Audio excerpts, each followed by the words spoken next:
Monsoon का मौसम शुरू हो चुका था। आसमान में काले काले बादल छाए थे जो भयानक तौर से चमक रहे थे। दरवाजे पर ही बैठकर 6 साल का अयांश और 8 साल की प्रिया दोनों कविता पढ़ रहे थे। आसमान पर छाए बादल, बारिश लेकर आए बादल, छम छम नाच दिखाए बादल, चली हवाएं सन सन सन, मधुर गीत सुनाए बादल, बूंदे टपके टप टप टप। अयांश, मुझे तो कविता याद हो गया, अब तुम भी कविता सुनाओ। जी दीदी, सुनाता हूँ। रिमझिम बरसा पानी, देखो आ गई वर्षा रानी, काले काले बादल गरजे, झम झमा झम जम कर बरसे। वाह भाई, तुझे तो आधी कविता याद हो गई है, बस आखिरी की 4 लाइन याद कर लो। मैं काम पर जा रहा हूँ। आज जाना जरूरी है क्या जी? बहुत तेज बारिश हो रही है, आज आप काम पर मत जाइए। इतनी तेज बारिश में तो काम भी नहीं होगा। एक काम करिए, आज आप काम पर मत जाइए। मेरे दिल में एक अजीब सी घबराहट हो रही है। मेरा दिल यही कह रहा है कि मैं आपको काम पर जाने से रोक लूं। बेटा बहू बिल्कुल ठीक कह रही है। देख बाहर कितनी भयानक बिजली चमक रही है। बाहर देख बेटा, कितना तेज की तूफानी बारिश हो रही है। जैसे ही विराट अपने घर को छोड़कर जाने लगता है तो उसके दोनों बच्चे प्रिया और अयांश उसे लिपट जाते हैं। जल्दी आना पिताजी, हम आपका इंतजार करेंगे। मेरा बच्चा, मेरा प्यारा बच्चा, जल्दी आऊँगा और जब आऊँगा तो तुम दोनों के लिए ढेर सारा टॉफी और चॉकलेट लेके आऊँगा। बच्चों से इतना कहकर विराट काम पर चल देता है, लेकिन उसे नहीं मालूम था कि आज उसके सर पर काल मंडरा रहा था। पूरी रात खूब जोरों से बारिश होती है, जिसके मारे उस गरीब परिवार का सोना दुर्लभ हो जाता है और छत जगह जगह से टपकने लगता है। माँ, सारा फर्श तो गीला गीला है, हम कहाँ सोएंगे? चिंता मत करो बच्चों, मैं इसे सफा दूंगी।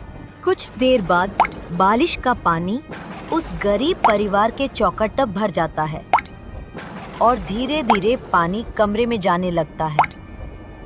दोनों बच्चों की आंखें नींद से भर जाती हैं। मम्मी, मुझको बहुत तेज से नींद आ रहा है, सुला दो ना। कहाँ पर सुलाऊं मेरा बच्चा? पूरे घर में तो बरसात का पानी घुसा हुआ है। किराया देने के बावजूद भी हर साल के बारिश में पानी भर आता है।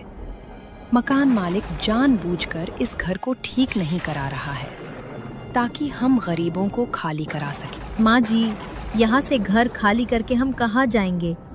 महंगाई इतनी ज्यादा बढ़ गई है कि कहीं पर भी कमरा 4-5 हजार से कम पर नहीं। बस ये तो झुग्गी ही 1000-1500 पर मिल गया, वरना इस बरसात के मौसम में हमारे ऊपर छत भी नहीं होता। बरसात का पानी साफ करते करते सुबह के 8 बज जाते हैं। तभी कोई तेज से दरवाजा खटखटाता है। अरे दरवाजा खोलो रे, जल्दी खोलो दरवाजा। यह तो मकान मालिक आवाज लगा रहा है, लेकिन यह सुबह सुबह आकर शोर क्यों मचा रहा है? मैं देखती हूँ क्या आफत लेकर आया है ये मकान मालिक। बूढ़ी सास दरवाजा खोलती है। तब भी हल्की फुल्की बूंदाबांदी हो रही थी और मकान मालिक दरवाजे पर छतरी लिए खड़ा था। कलावती किसी बेबस की तरह हाथ जोड़कर बोलती है, अरे मालिक, आप इतनी सुबह यहाँ पर? अरे रहने दो, ये हाथ मत जोड़ो, अब तुम्हारा दाल नहीं गलेगा। चलो अपना बोरिया बिस्तर बटोरो और अपने जच्चे बच्चे समेत इस कमरे को खाली करो। लेकिन क्यों सेठ जी? मेरे पति तो समय पर किराया दे देते हैं। इसी महीने थोड़ी देर हुई है, लेकिन वो आज कमा कर आएंगे तो पैसे दे देंगे। अरे लगता है किसी ने तुझको खबर नहीं दी, तेरा पति मर गया है। रात की बरसात में सब्जियों की ट्रक लेकर जा रहा था। कुछ लोग बता रहे थे कि पुल टूट गई और पानी बहा ले गया, लाश और ट्रक का पता भी नहीं चला। तो कुछ लोग ऐसा बता रहे थे कि बिजली गिर गई और मजदूर समेत सब दर पर ही खत्म हो गए। ये बात सुनकर बूढ़ी कलावती बेटे को खोने के गम में छाती पीटने लगती है। हाय मेरा बच्चा, मुझे भी अपने संग में ले चलता। अरे ओ बुढ़िया, मेरे मकान में रोना पीटना मत लगा, चलो निकलो यहाँ से। मालिक, ऐसा मत कीजिए। इस बारिश के मौसम में मैं गरीब अकेली औरत अपने छोटे छोटे बच्चों को लेकर कहाँ भटकूंगी? मालिक, कुछ तो दया दिखाइए।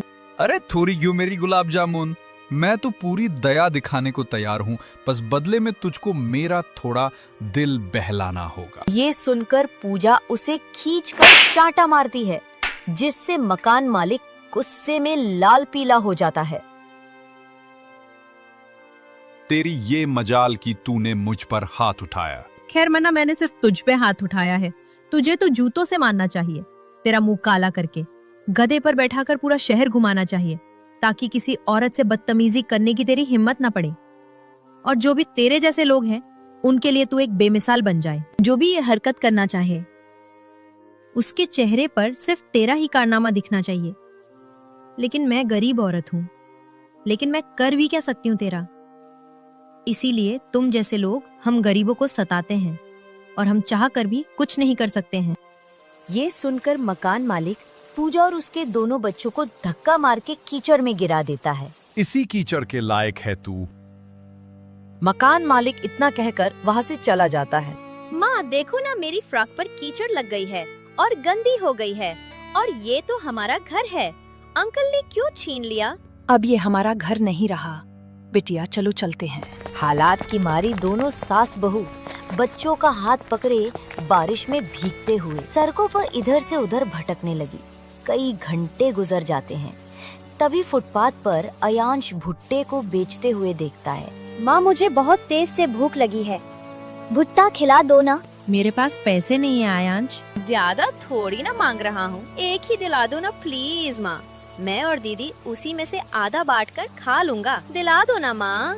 ये कहकर आयांश जोर जोर से रोने लगता है।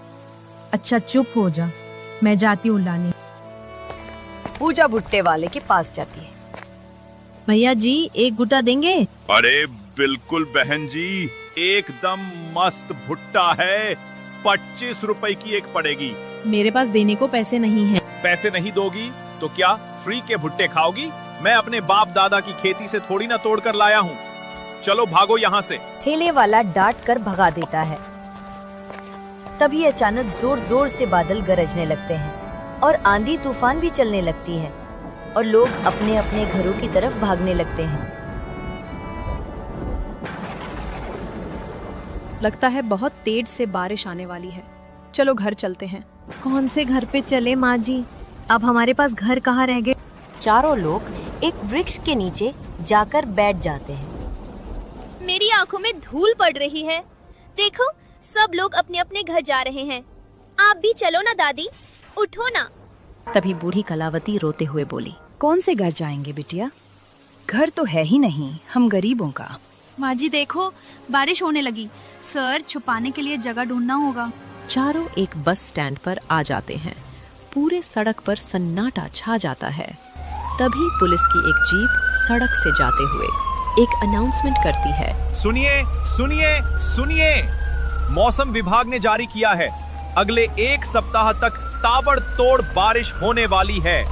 अपने अपने घर में बने रहिए, सुरक्षित रहिए और अपने परिवार वालों के साथ खुश रहिए और बारिश का आनंद लीजिए, लेकिन भूलकर भी अपने घर से बाहर मत निकलना।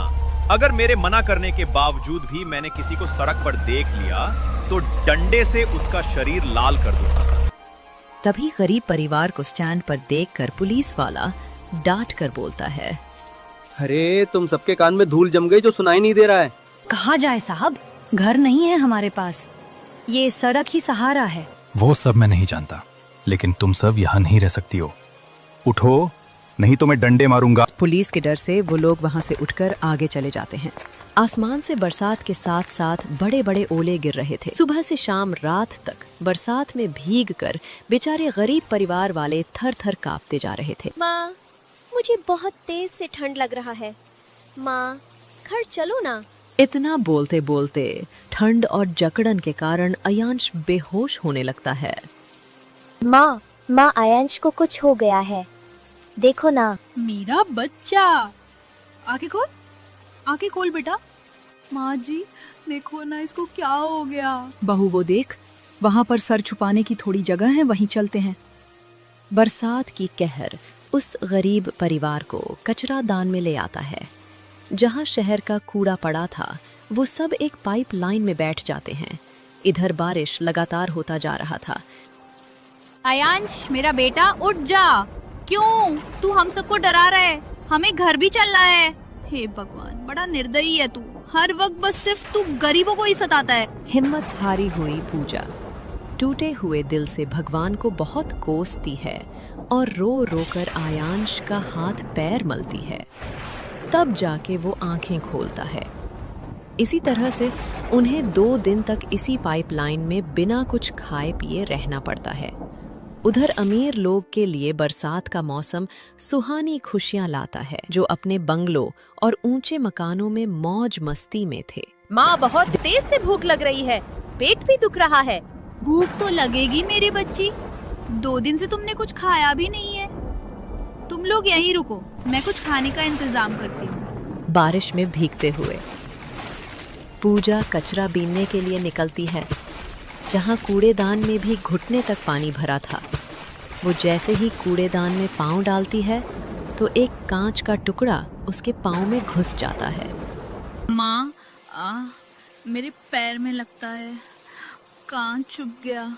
किसी तरह गरीब बहू कचरा बेचकर 20-20 रुपए में डबल रोटी लाकर बच्चों को खिलाती है। जहां एक तरफ गरीब परिवार का नसीब था जो कचरे में पड़े थे, वहीं दूसरी तरफ सड़क पार अमीरों की चमचमाती कोठियां थी। धीरे धीरे बारिश इतना ज्यादा बढ़ जाता है कि पाइपलाइन में भी पानी भर जाता है। बहू, इस जगह में भी तो पानी आ गया। अब हम यहाँ से कहाँ चलेंगे? घर तो पहले से ही छिन गया और अब हमारे पास इतने पैसे भी नहीं हैं कि हम दोबारा किराए पर कमरा ले सकें। तभी पूजा आसमान में देखती है पंछियों को जो तिनका लेकर जाती हैं। माँ जी, हम घर बनाएंगे। जब ये छोटे परिंदे इस मौसम में इतना संघर्ष कर सकते हैं तो हम क्यों नहीं? दोनों सास बहू जुगाड़ लगाकर घर बनाने को सोचती हैं। इधर उधर घूमकर बांस लकड़ी, बोरा थर्माकोल, त्रिपाल और काम में आने वाली सामान को इकट्ठा करती हैं और किसी तरह बरसात में सिर छुपाने के लिए अपने लिए घर बनाने लगती हैं। कई बार तूफान के चलते काफी दुविधा आती है, लेकिन आखिरकार वो घर तैयार कर लेती हैं। देखिए सासू माँ, बन गया हमारा टेंट घर। कम से कम इसका किराया तो नहीं देना पड़ेगा। ऐसा कहते हुए दोनों के आंखों में गम के संग एक संतोष भी था। चारों टेंट घर के अंदर जाते हैं और दोनों सास बहू खूब मेहनत करती हैं और 1 साल के अंदर छोटा मोटा अपने लिए एक पक्का घर बना लेती हैं, ताकि फिर उन्हें बरसात में बेघर न होना पड़े। लेकिन अभी भी मानसून का मौसम लाखों लोगों का घर उनसे छीन लेता है, जो रोड साइड में रहने के लिए मजबूर हैं। और ये सब देखते हुए भी हमारे देश के सरकार उन गरीबों के लिए कुछ भी नहीं करती है। बेचारे कचरे में ही जीते हैं और कचरे में ही मर जाते हैं। जिस देश के करीब ऐसी हालत में जी रहे हैं, उस देश का क्या तरक्की होगा।